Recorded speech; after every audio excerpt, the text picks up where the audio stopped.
Hello, everybody, and welcome to Shaman Sister Sessions. I'm Michelle Hawk, and I am here with my shaman sister, Katherine Bird. This is episode 138, and today we are continuing our conversation about shamanism. We're going back to our roots a little bit. And as a continuation from the last episode, we're discussing shamanism in the modern Western world, which is a very big topic, very fraught with lots of sensitivities and awarenesses, and also very exciting. And I think it's really fundamentally necessary to be having these conversations today so that we can be in a lot of integrity and accountability about our practice, and also in a lot of excitement about the flourishing of this and supporting people who are going through shamanic awakenings and pursuing shamanic practice. Yeah, So I'm jazzed. I'm happy to be here. Kat, how are you? I'm great. I'm wonderful. I think that this is such an important topic. And like you said, it is complex. It's complicated. It's emotional. And if you're drawn to this path, the likelihood is that you will be a little bit all over the place on this one, right? Because there is this deep soul calling to participate in life. And we were just on our last episode, if you haven't checked that out yet, in What is Shamanism, talking about how much that this path is about the acknowledgement of life living through all things, we being a part of that life, being in communication with that life, living in connection with the earth and the animals and everything that there is. And you can hear, like, it's so exciting, like it feels so good, it's so genuine and rewarding and impactful, and yet there are these challenges, especially as Western people, with, well, do I really get to do that? Is that really, is it okay? Am I okay to participate in that? Is it wrong? Is it bad? Hopefully we are asking those questions, right? Am I stealing and uh, extracting and utilizing all of this stuff just for my own benefit and to make money, and all of these things that come up? And but I think that a lot of foundationally, it's like, oh, there's pain in our hearts, is what I see, and what I've experienced so deeply, like this, like, oh, this connection, this soul knowing, the yearning, the understanding, and like, oh, but is it okay for me because of Mm-hmm. what I look like, because of where I was born, because of the incredible privilege that I do have and I must acknowledge every single day. Mm-hmm. These are really potent questions. And, this is very tied with, with a lot of like decolonizing culture in the modern Western world anyway, and acknowledging white supremacy culture and all of the toxic, the many toxics that we're confronting in the modern Western world. And we're Kat and I are both based in the United States, and I know that we do have people tuning in from all over the world, but particularly for people who are watching this who are perhaps the descendants of colonizers or immigrants, or people who live on land that their ancestors didn't come from. So all of these are also questions about belonging and lineage and connection and integrity, and how do we practice shamanism, which is an animistic, mediumistic, earth-based spiritual practice, as multi-lineage people who perhaps live on different land than where our Yeah. ancestors came from. These are all very valid questions, very important questions, because in our animistic practice and mediumistic practice, like, we're forming relationships with the local land and nature spirits. Like, you kind of have to do that to practice shamanism. So Mhm. yeah, I think acknowledging the pain and the um and also the care, that, like, Kat, in hearing you speak to that. And also, for those of you tuning in, both Kat and I have been practicing shamanism for a long time. I started studying and practicing in 2003. I've been working with a shaman mentor in a particular lineage since 2009, and I've studied with other teachers from different lineages. So I've been in this for a long time, and I'm still asking these questions. I'm still Mhm. attuning to how can I be in highest integrity? What is the right alignment? What is the best expression of my work that is in highest service to the earth, highest service to my community, highest service to the healing and evolution and well-being of all beings everywhere. Like Kat and I do not take this for granted. And I think it's very important to be in, like, it's a working document. We don't have to have any like hard and Yeah, fast answers. it is. And it's challenging because there's not as much as like shaman and shamanism are challenging words, because they truly are. Like there are unbroken lineages there that, people who have passed down from in family systems and so on. So, as much as these words are really, bring up a lot of important discussion, um, there's not another word. It's really hard because in order Well, to communicate, like there's different words in different cultures. People have words for what this is yeah, inside their lineage and yeah. their medicine man. Here where I live in New Mexico, they're not calling people shamans, right? They don't use those words. They're like, our medicine person, right? Or, they have, specific words for the specific people in their lineage. But for people who don't have that, we're like, well, to communicate what I'm trying to tell you that this is about, this is the word that we've been given. Mm-hmm. Um, and we can say healer, we can say, medium, we can say any of these things, but then there's also the need to explain further. Well, what kind of healing work do you do? Well, I work, mostly with spirits and with the earth and with, uh, extracting energies and helping people balance their systems through energetic and spiritual earth practices. And, Mm-hmm. um, that's a lot to say at a Yeah. dinner I mean, party. that's an important point though too, is like the Venn diagram of not, or like the word problems from grade school, right? Is like not all healers are shamanic practitioners, right? No, Not all shamanic practitioners may do that work in like a direct healing way. They may be practicing in other ways, right? And but there certainly can be overlap. And same with mediums, right? Like not all mediums are shamanic mediums, but I think all shamans are mediums, right? So there's that. right, um right. yeah, Yeah. there different like Yeah. circles of things, right? Yeah. So but anyway, all of this to say, you're right. I think that this is kind of the commonly accepted and understood term. And in the last episode I shared two different possible origins of the word shaman. There's the word that comes from the Siberian Tungusic people or Tungusic language, and that is kind of the most commonly known story of the origin of the word. But actually, in my lineage, which comes from Hungary, the word shaman refers to the Mesopotamian sun god Shamash, and this word comes from ancient Sumerian, where the priests and priestesses of Shamash were known as shaman, so those who work in service to the light.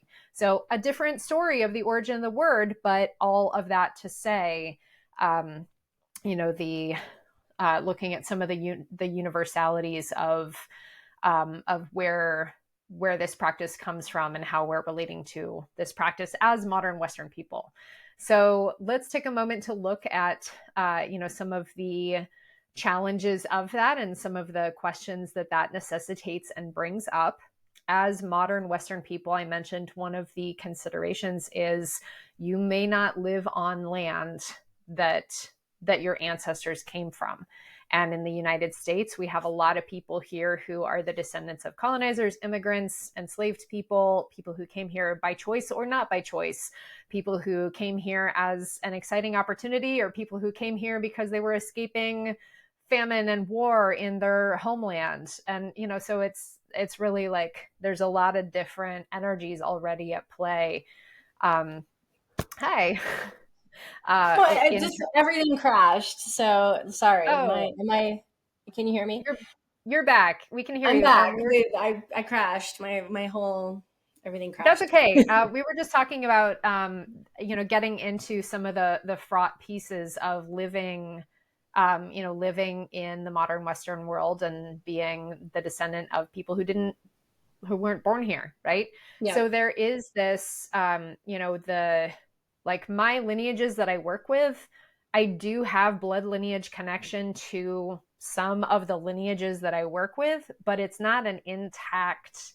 It's not like I learned from a blood relative of mine. It's not like I learned from somebody who I grew up in a community with. I happened to come into alignment with these teachers over the decades of practice. And so there is inherently there are a lot of people exploring shamanic practice who are not working with intact lineages, or maybe you're fortunate enough to be invited to work with a teacher who is working with an intact lineage. And, I guess, should we talk about lineage here a Well, little bit? I mean, I think that it's important to remember that a lot of people are remembering. We're remembering what we are as human beings, and that our ancestors, all of our ancestors, I don't care who you are, but your ancestors were colonized. Even if you come from an intact lineage, your ancestors have experienced the effects of colonization. And our ancestors experienced the effect of colonization and then oftentimes became the colonizers, because that's how trauma works. And so we are here actively choosing to be as conscious as possible in this process of engaging with this kind of work, to break those lineage traumas of our personal inherited family bloodline lineages of being colonized and being the colonizer. And that requires an enormous amount of self accountability, reflection, education, participation, uncomfortable feelings, feeling uncomfortable, being in situations where you feel very uncomfortable, and asking uncomfortable questions of yourself consistently. But that is the way that we will heal our own lineages, as far as our blood lineages and who we are, by participating in healthy relating with the earth and with the spirits and the beings that live here, and with life, Mm-hmm. with the animals, the plants, the trees, and the other humans, so that hopefully we can unite with those that are indigenous and of the unbroken lineages, to come together for the purpose of connecting and praying and bringing positive impact to this planet as fast as possible. Because we as Western people have to participate, because we are a source of a lot of humanity's problems. Let's all take a breath with that. That was great. Thank Here. you. And so within this, I'm going to invite all of you. That was a very beautiful transmission and prayer that Kat just offered. What is the invitation for you in that? So if you're listening, I'm going to invite you to go ahead and close your eyes if you like, put a hand on your heart, and really take a breath into what is the invitation for me for healing and accountability on behalf of myself, on behalf of my lineages, my blood lineages, and my spiritual lineages. What am I being called to step into as the highest, most integrous expression of my shamanic practice, my shamanic gifts, my shamanic awareness, that will create the most healing and benefit in the world? How can I be even greater in my commitment to being a beneficial presence and living as a beneficial presence in the world? So take one more breath into that. And we can invite the answers to that. These are prayers that Kat and I offer a lot. That question is one that I invite my students to contemplate and to meditate on, is what does it mean to be a beneficial presence in the world, and how am I living as that? How can I Mhm. do that even deeper? What is Yeah. my accountability? And And this is, that's really what I Kat's think this talking is about. one of the main prayers that we should be, it's a constant, consistent prayer.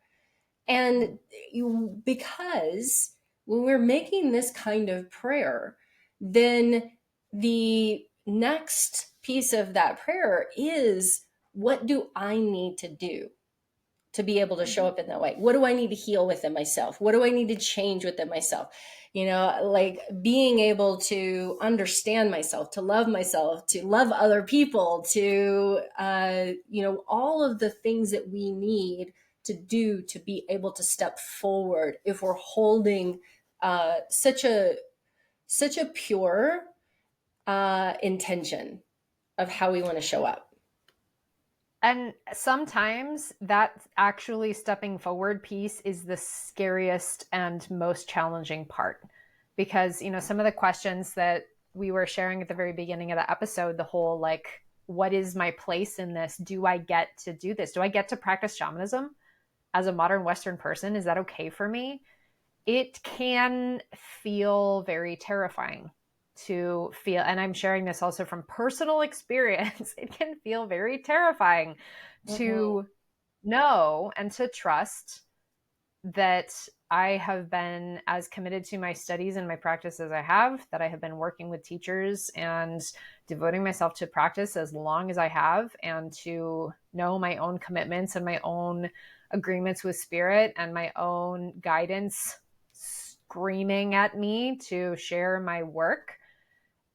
Actually stepping out and admitting, like coming out as a shaman or coming out as a shamanic practitioner, can feel excruciatingly painful and terrifying because of what what that's saying to the world. It's you're committing to. You're committing to your service. You're committing to that level of consistent inquiry and accountability. You're committing to not taking for granted anything about your practice. You're committing to really a life of consistent growth and like interfacing with the shadow, interfacing with pain, working very deeply on behalf of yourself and your community and your lineages, all of that. And you're committing to that as a lifestyle. And that can be terrifying. Yeah. And committing to it So, in terms of the initiations that you will inevitably receive through that commitment.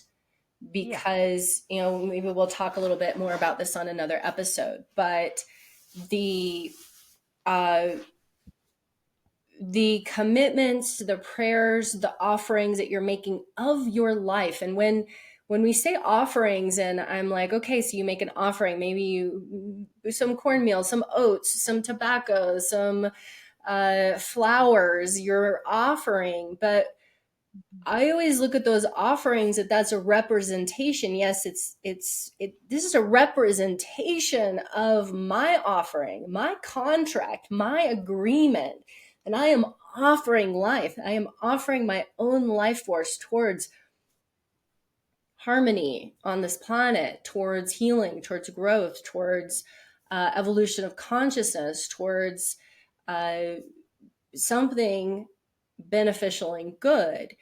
And so you will have these initiations of having to confront things, of having spiritual things going on that maybe are intimidating or scary sometimes, with having to show up in your life in a powerful way, having to be humble in a powerful way.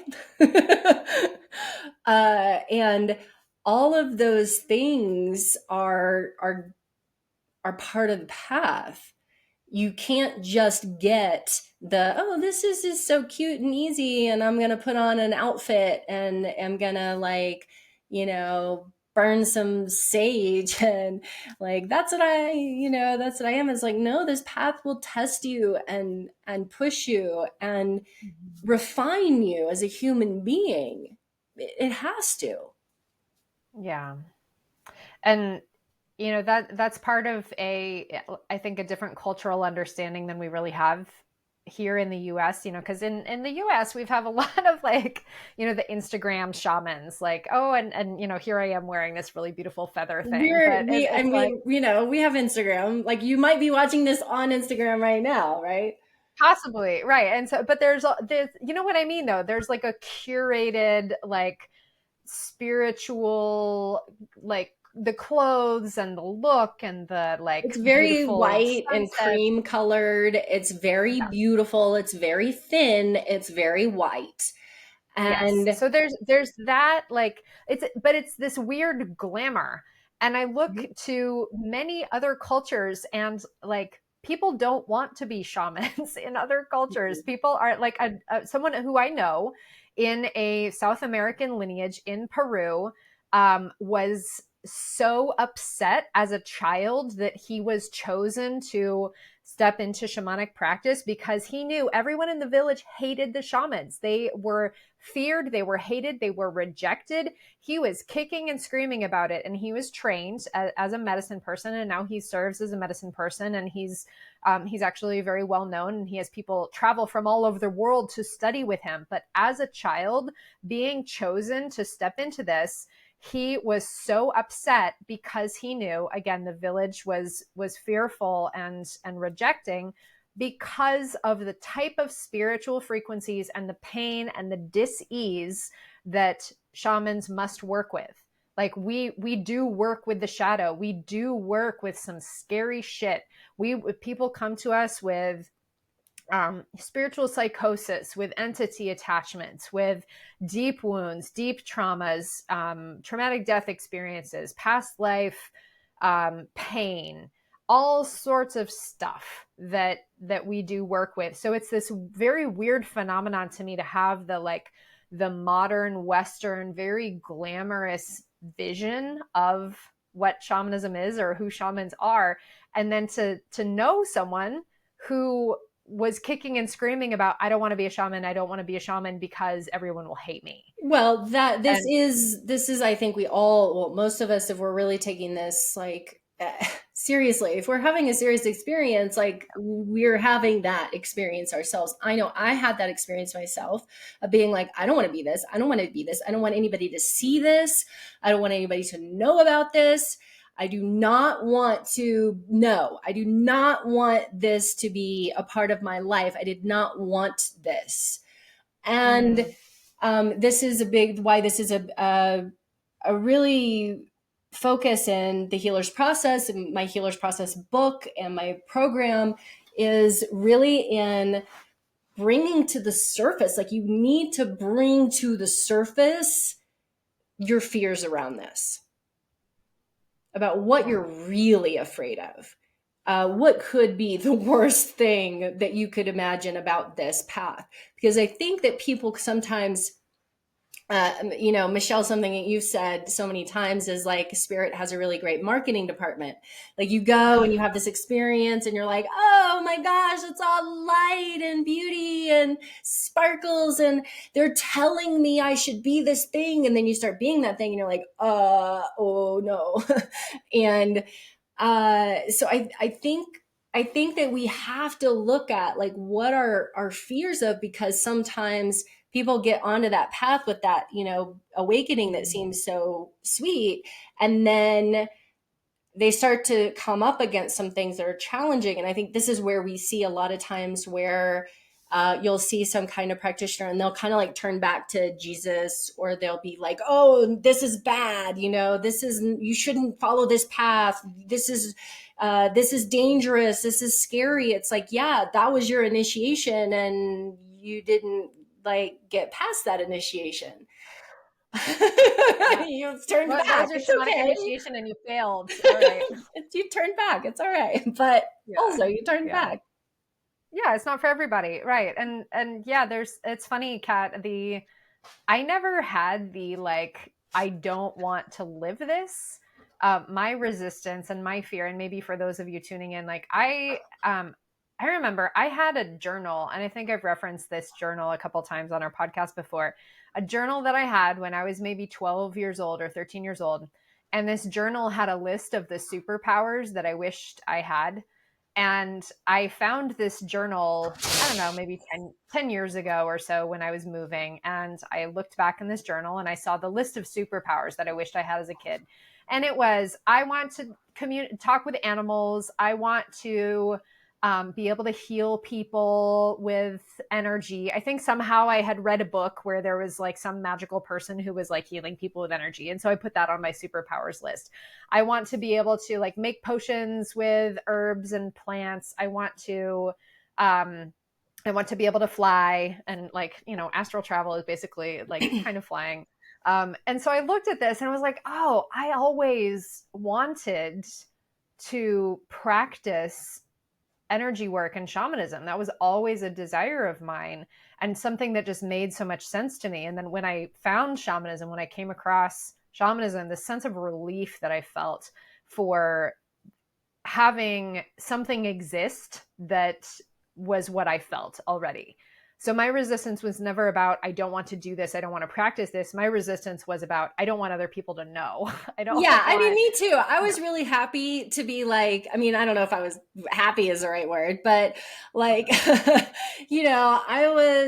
was okay with my own weird practice that I was, but like the part that was the hardest part was like, someone's going to know, someone's going yeah, to find out. I'm going to have to tell people. I'm going to have to talk about it. Like, how do you even talk about this stuff when it's so complicated? And yeah, granted, I didn't have me.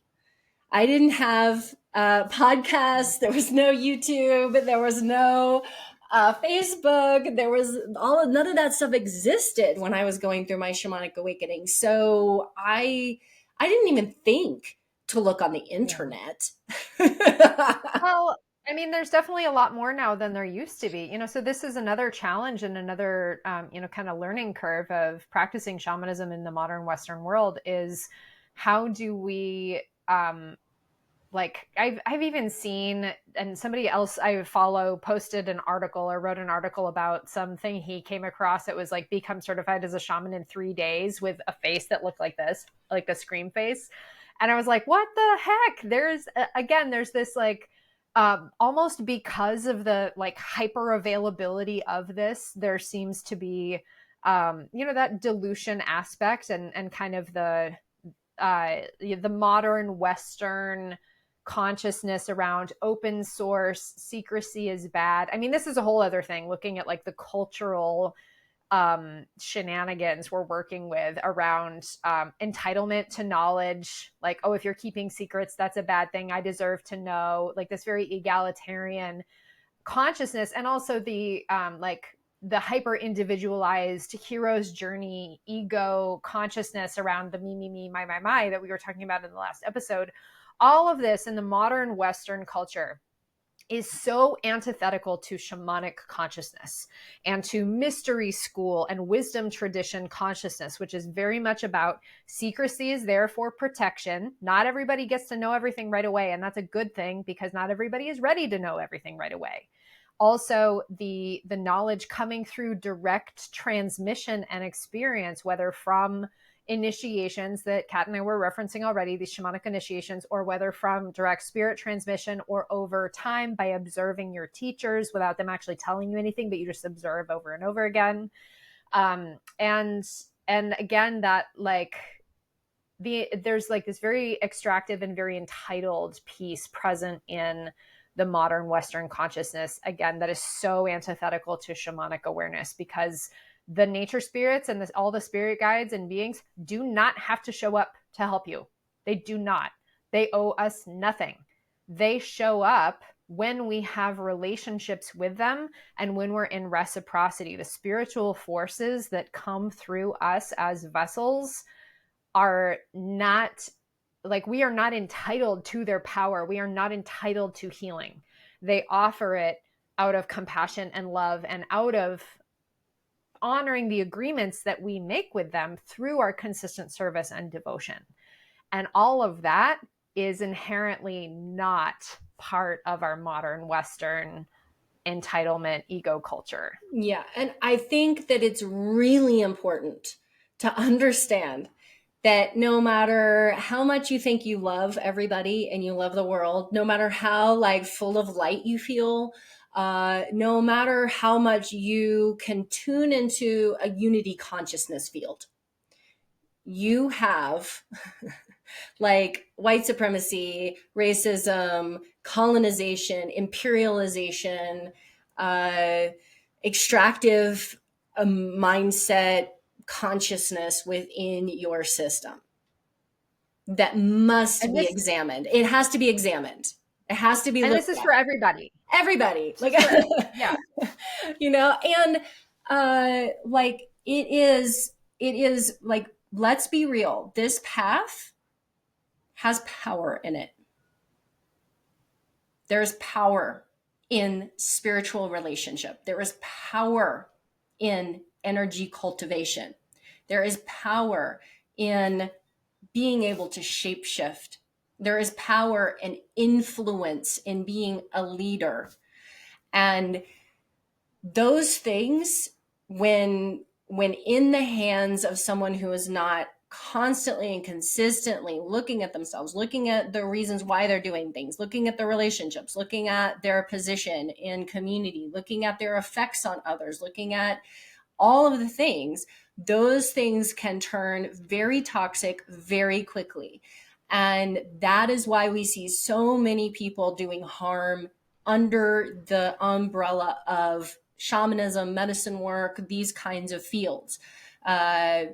Conscious community,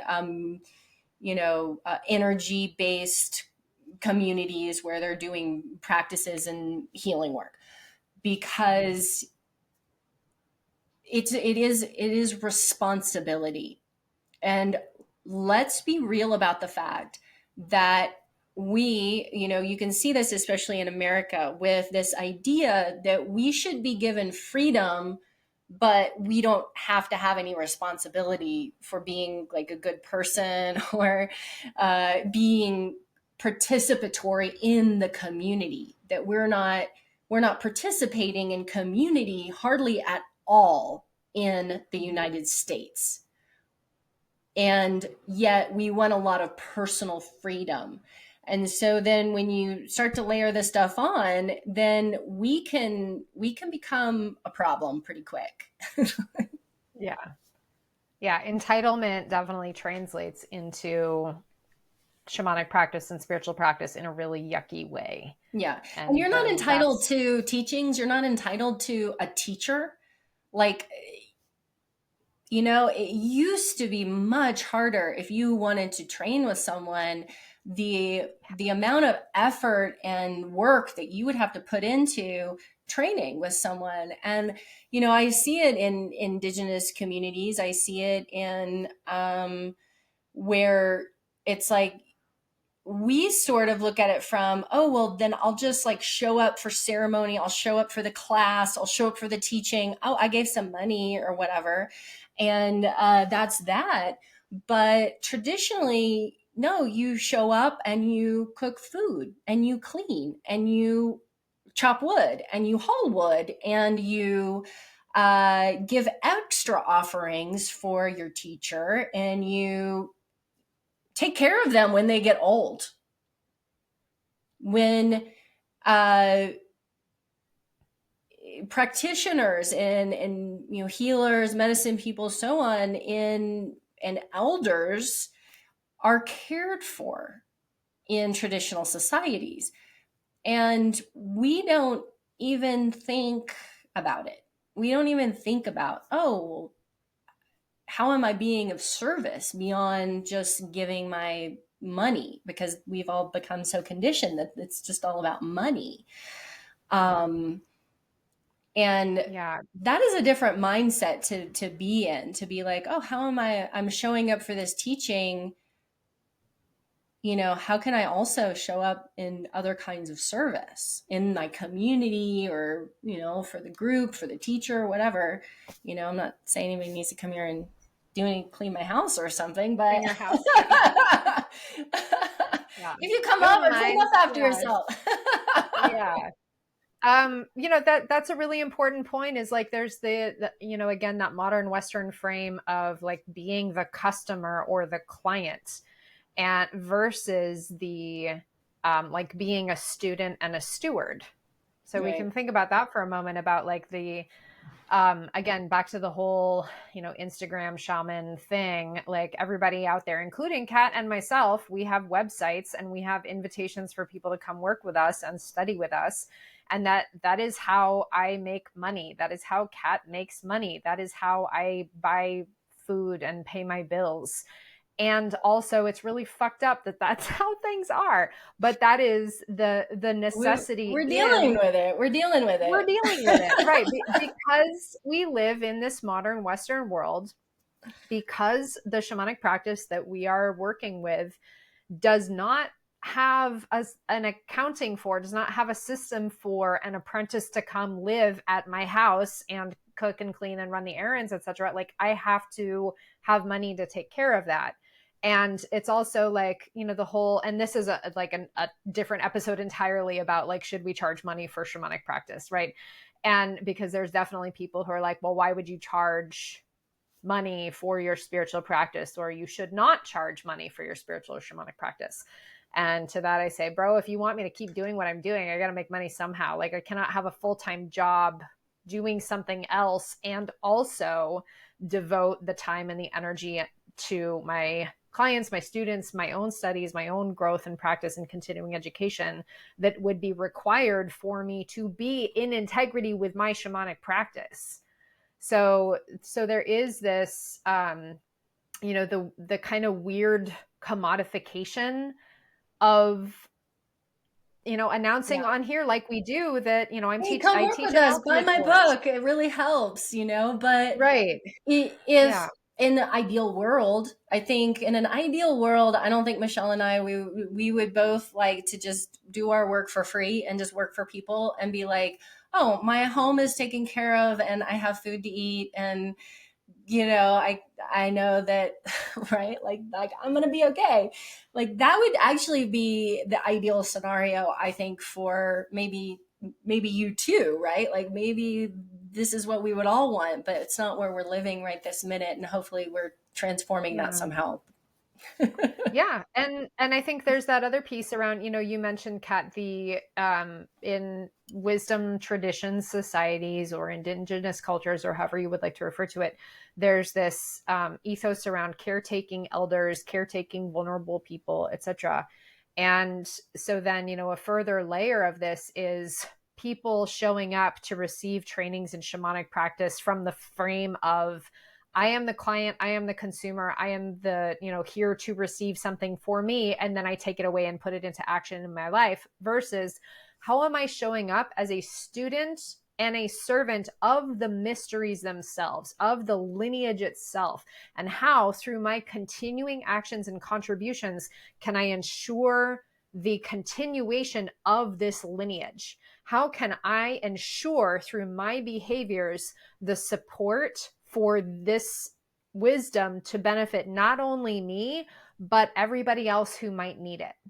And that's a different piece, because then it's like, okay, not only the person showing up to clean your house and haul your water and chop your wood, they're not only receiving teachings themselves, they're also making sure the teacher can keep teaching and keep offering their healing work. And that's part of, again, the weirdness in the modern Western world, is like, if I don't have clients paying me money, then like, not only am I not, I'm helping the clients who are paying me money, but I do a lot of work pro bono. I do a lot of work for on scholarship work. And the reason that I do that is because I have money coming in. So it's not just about like the one-to-one exchange. It's also about, how can we collectively support the mysteries and the spirits who are coming in to do their work, being able to offer the work, supporting the mysteries, supporting the wisdom transmissions, so that they may do their sacred work in the world for all beings who need it. Yeah.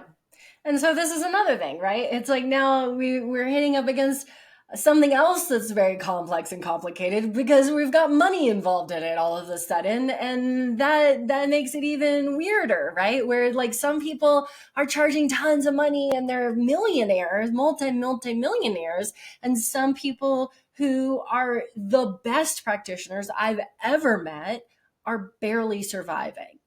And so there's not really an equity of